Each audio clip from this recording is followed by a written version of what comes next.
Nellore rural Chintareddypalem underpass bridge నిర్మాణ పనులు త్వరగా ప్రారంభించాలని అండర్పాస్ బ్రిడ్జి పోరాట కమిటీ ఆధ్వర్యంలో అయ్యప్పగుడి సెంటర్ వద్ద ఉన్న హైవే అథారిటీ ఆఫీస్ ముట్టడి కార్యక్రమం చేపట్టారు.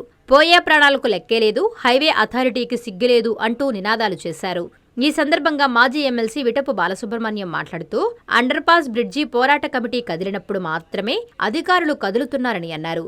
అడిగినప్పుడు మాత్రమే అధికారులు స్పందిస్తున్నారని, లేకపోతే నిద్రపోతున్నారని ఆగ్రహం వ్యక్తం చేశారు. చింతారెడ్డిపాలెం హైవే జంక్షన్ వద్ద అండర్పాస్ బ్రిడ్జి ప్రధాన కారణం హైవే అధికారుల నిర్లక్ష్యమేనని, అందుకే ఈ నిరసన కార్యక్రమం చేపట్టడం జరిగిందన్నారు.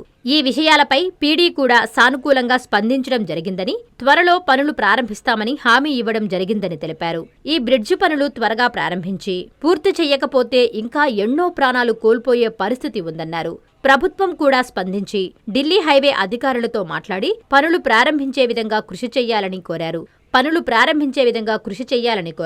త్వరగా పనులు ప్రారంభించకపోతే హైవే ఆఫీస్ని పూర్తి స్థాయిలో దిగ్బంధం చేస్తామని హెచ్చరించారు. ఈ కార్యక్రమంలో అండర్పాస్ బ్రిడ్జి పోరాట కమిటీ కన్వీనర్ శ్రీనివాసులు, కమిటీ సభ్యులు, ప్రజలు తదితరులు పాల్గొన్నారు.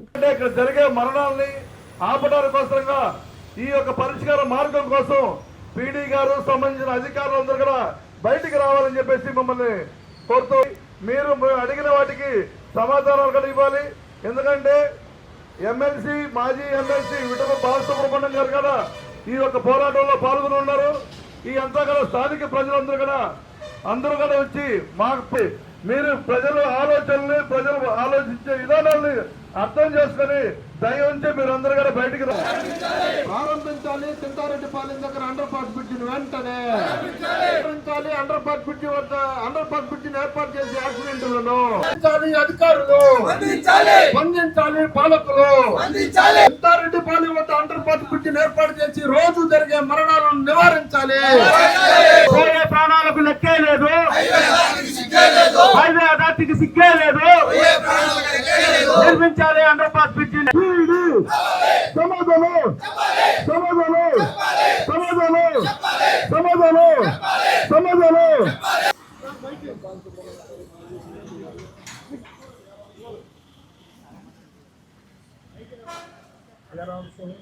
Already this sanction by manual hood the things you will discuss.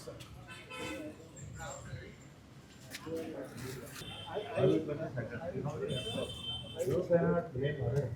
You cannot throw the burden to others. The revenue department, etc. You are responsible for that. We are saying, sir, we need not want any explanation and chronological report. Okay, sir, all these papers are there. All the explanations are okay. But actually, what is happening? I am also one of the sufferers.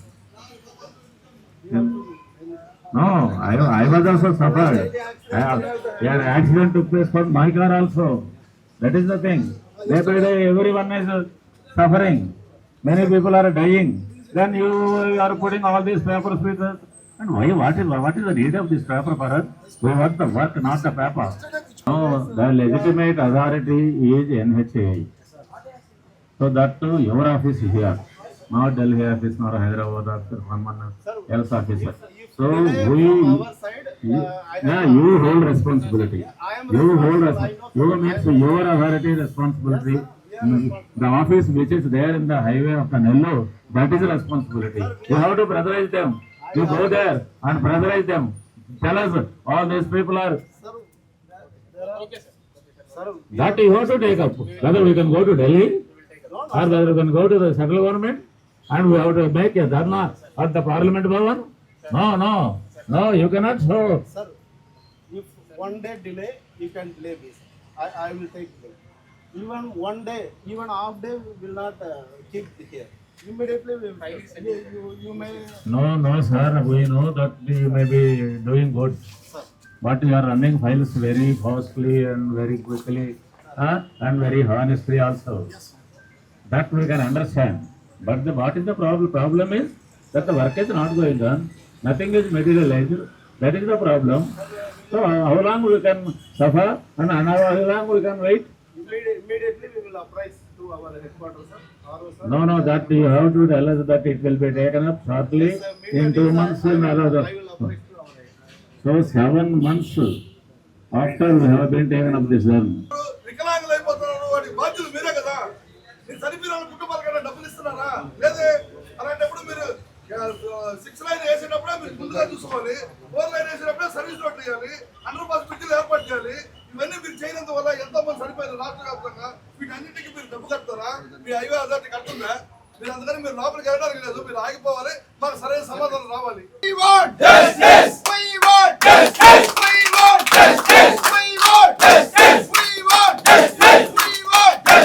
ఈ under bridge పోరాట సాధనా committee ఎప్పుడు కదిలితే అప్పుడు యంత్రాంగం కదులుతోంది.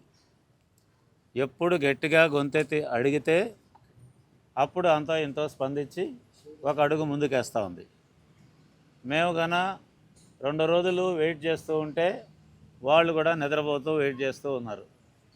మేము గన 2 రోజులు పట్టించుకోకుండా కానీ ఉన్నట్టు కానీ అయితే వాళ్ళు కూడా ఫైళ్ళు అటు ఇటు తిప్పుతూ నాటకాలు ఆడుతూ ఉన్నారు తప్ప ఒక బాధ్యతగా ఇంతమంది ప్రజలు చనిపోతున్నారు అనేటటువంటి ఆవేదనతో అధికారులుగా కానీ లేకపోతే పరిపాలించే వాళ్ళు కానీ అండర్ బ్రిడ్జ్ విషయంలో స్పష్టంగా ముందుకు రావడం లేదు. అందువల్ల మాటిమాటికి తెరలుగా ఈ పోరాట సాధనా కమిటీ పిడికిలు బిగించాల్సి వస్తూ ఉంది. ఆ క్రమంలోనే గతంలో మనం చేసినటువంటి పెద్ద కార్యక్రమం నవంబర్లో జరిగినప్పుడు అంతా శాంక్షన్ అయింది. ఆ తర్వాత మనం వెయిట్ చేసాం, అయిపోతుంది అని. టెండర్ ఫైనల్ అయింది, కాంట్రాక్టర్ రెడీగా ఉన్నారు, అంతా ఉన్నప్పుడు కార్యక్రమం ఏమో ఒక్కడు కూడా ముందుకు పడలేదు. ఈ పరిస్థితుల్లో మరొక కార్యక్రమం చేస్తే తప్ప ఇది కదలదు అనేటటువంటి అనుభవంలో నుంచి ఈరోజు ఈ ధర్నా కార్యక్రమాన్ని చేయాల్సి వచ్చింది, చేశాం. ఈరోజు పీడీ గారు ఏం చెబుతున్నారు అని అంటే ప్రాబ్లము ల్యాండ్ ఓనర్స్ దగ్గర లేదు. అంటే ఆ భూమిని సేకరించేటప్పుడు ఎవరు కూడా ఈ భూమి మీద అభ్యంతరాలు తెలపలేదు. వాళ్ళు ఇచ్చేటటువంటి కాంపన్సేషను మాకు చాలది అని చెప్పలేదు. ల్యాండ్ ఇవ్వడానికి రైతులు లేకపోతే ఓనర్స్ సిద్ధంగా ఉన్నారు. అంటే ఇంకా ఈ వైపు నుంచి ప్రాబ్లం లేదు. ఏ భూమి ఇవ్వాలి, ఎంత కావాలి అనేది కూడా ఫైనల్ చేశారు. దాని దగ్గర కూడా ఏ రకమైనటువంటి ప్రాబ్లము లేదు. అయితే ప్రాబ్లం ఎక్కడుంది అని అంటే ఈ హైవేస్ అథారిటీ దగ్గరే ఉంది. వీళ్ళే దాన్ని ఫలాని భూమిని సేకరించండి అని చెప్పి వాళ్ళు 3D రూపంలో వీళ్ళకి ఒక ఆర్డర్ ఇవ్వాలి. అంతా అయిపోయిన దాన్ని ప్రపోజల్ పంపించిన దాని మీద ఒక ఆర్డర్ ఇవ్వడానికి 96 కొర్రీలు వేసి నెలల తరబడి దీన్ని సాగదీసి వీళ్ళే ఆపారు. ఇప్పుడు దాకా మేము ఏదో భూసేకరణలో ప్రాబ్లం అంటుకుంటున్నాం. భూసేకరణ ప్రాబ్లం కాదు, కేవలం ఈ అథారిటీ వాళ్ళు ఒకరికొకరు బ్లేమ్ చేసుకుంటూ కాగితాలు పైకి కిందికి తిప్పుకుంటూ బ్యూరోక్రటిక్గా వ్యవహరిస్తూ దాన్ని కదల్చలేదు. ఇప్పుడు పీడీ గారు ఏం చెప్తారు అని అంటే మీరు పోరాడినందువల్ల మా చేతులు బలపడ్డాయి, మేము గట్టిగా అడగడానికి అవకాశం వచ్చింది కాబట్టి మేము వాళ్ళకి ప్రపోజల్ పంపించి అంతా కూడా దాదాపు మా వైపు నుంచి కింద నెల్లూరు ఆఫీసులో ఫైనల్ చేశాము. మా మీద ఇంత ప్రెజర్ ఉందని చెప్పి వీలున్నంత త్వరలో చాలా తొందరలో దీన్ని మేము ప్రారంభిస్తాము సార్ అని చెప్పి ఆయన ఆ ఫైల్స్ వ్యవహారము ఆ డీటెయిల్స్ అవన్నీ మాకు చూపించి చెప్పారు. ఆయన కూడా ఆవేదన పడుతున్నాడు, అందులో ఏం సందేహం లేదు. దాన్ని మనమే తప్పట్టాల్సిన అవసరం లేదు. కాబట్టి ఈ పరిస్థితుల్లో ఏ పరిస్థితుల్లోనూ ఒక నెల అటు ఇటుగా కొంచెం ప్రారంభించడానికి అన్ని చర్యలు తీసుకున్నాము. కాంట్రాక్టర్ రెడీగా ఉన్నారు. ఆ ల్యాండ్ ఓనర్స్కి డబ్బులు మేము చెల్లించి ప్రాజెక్టును ప్రారంభించేదాని కొరకుగా మేము సిద్ధం అవుతున్నాం సార్. ఢిల్లీ నుంచి ఇక్కడ ఢిల్లీ నుంచి మేము దాన్ని పాస్ చేయించుకుంటాము, ఆర్డర్స్ తెప్పించుకుంటాము. ఈరోజు మళ్ళీ వాళ్ళకి మేము పంపిస్తున్నాము అని చెప్పారు. కాబట్టి ఈ బ్యూరోక్రాటిక్ ఇష్యూ కింద మారింది, రెవెన్యూ డిపార్ట్మెంట్ ఇష్యూ కింద మరొకటి కాదు. ఇష్యూ కూడా ఢిల్లీలో ఉంది. మేమేం చెప్తున్నామంటే ఈ సందర్భంలో ఇష్యూ ఢిల్లీలో ఉండేటప్పుడు ఢిల్లీ అధికారులతో మాట్లాడగలిగినటువంటి వాళ్ళు ఎవరనే చెప్తున్నాను. కాబట్టి ఇక్కడ ఉన్న ఎంపీ గారు మాట్లాడాలి, ఇక్కడ ఉన్నటువంటి మంత్రులు మాట్లాడి, రాష్ట్ర ప్రభుత్వము మాట్లాడాలి. ప్రాణాలు పోతున్నాయి, ఫైల్ మీరు అక్కడ పెట్టుకొని ఎంతకాలం కాలక్షేపం చేస్తారు అని చెప్పి వాళ్ళ మీద ప్రెజర్ చేయాల్సినటువంటి బాధ్యత రాజకీయ నాయకుల మీద ఉంది. ఏదైనా ల్యాండ్ గైండ్ అక్విజిషన్లో ప్రాబ్లం అయితే రైతులని తో మాట్లాడడం, వాళ్ళని సమాధానపరచడం, వాళ్ళకి 4 రూపాయలు ఎక్కువగా ఇవ్వడం అనే వ్యవహారం వేరుగా ఉండేది. కేవలం ఢిల్లీలో ఆఫీసులో ఉన్న ప్రాబ్లం అయినప్పుడు దాన్ని ట్యాకిల్ చేయాల్సినటువంటి బాధ్యత మా పరిపాలించేటటువంటి వాళ్ళ మీద, ప్రజాప్రతినిధుల మీద ఉంది. మేము వాళ్ళకు కూడా తెలియజేస్తున్నాం, మీరు ఒక ఫోన్ కాల్ కొట్టండి, 5 నిమిషాలు అయిపోద్ది. 5 నిమిషాలు అయిపోద్ది. మీరు బాధ్యత తీసుకొని ఆఫీస్కి వెళ్ళి మాట్లాడండి, 5 నిమిషాలు అయిపోతుంది ఇది. కాబట్టి ఇంకా దుర్మార్గం ఇంతకాలం దీన్ని ఆలస్యం చేయడం. ఏమైనా ఉన్న సమస్య యొక్క లోతుపాతులు చెప్పి తొందరలో ఓ నెల అటు ఇటుగా ఇది పరిష్కారం అవుతుంది అని ఒక హామీ ఇచ్చారు. కాబట్టి ఆ హామీని నేను అంతో ఇంతో నమ్మి, మేమేం పూర్తిగా దీన్ని నమ్మడంలా, మళ్ళీ చెప్తున్నా, ఈ 4 రోజులు అయిపోయిన తర్వాత మళ్ళీ ఇదే పని చేయాల్సి వస్తే, ఇంతకంటే పెద్ద పని చేయాల్సి వస్తే చేస్తాం.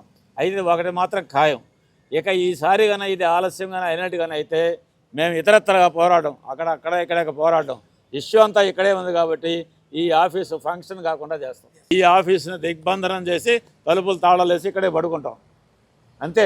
ఈ ఆఫీసు ఫంక్షన్ కాకుండా పోతే అన్ని సమస్యలు పరిష్కారం అవుతాయి. అంత దూరం తెచ్చుకోకుండా దీన్ని పరిష్కరించాలని చెప్పి మేము కోరుతున్నాం. మేము కదిలినప్పుడు మాత్రమే మీరు కదులుతున్నారని చెప్పడంతో పాటు మేము కదలడం అనేది మీకు కూడా మేలేను, మీ చేతులు కూడా బలపడతాయని చెప్పి చెప్పాం. ఆ రకంగా దీన్ని అర్థం చేసుకొని పరిష్కారం చేస్తారని చెప్పి. అయితే ఇది పోరాట సాధనా కమిటీకి, ఎన్హెచ్ఐకి, వీళ్ళిద్దరికీ మధ్య ఉన్నటువంటి గొడవ కింద మార్చొద్దని రాజకీయ నాయకులకు కూడా విజ్ఞప్తి చేస్తున్నాం. ఇది మీ బాధ్యత, మీరు ఇన్వాల్వ్ అయ్యి దీన్ని చేయండి, ఆ క్రెడిట్ మీరే తీసుకోండి అని కూడా చెప్తున్నాం. మాకేమీ అభ్యంతరం లేదు. ఏమైనా సానుకూలంగా అవుతుందేమో అనేటటువంటి ఒకానొక చిన్న నమ్మకంతో మేము ఇక్కడి నుంచి బయటపోతున్నాం.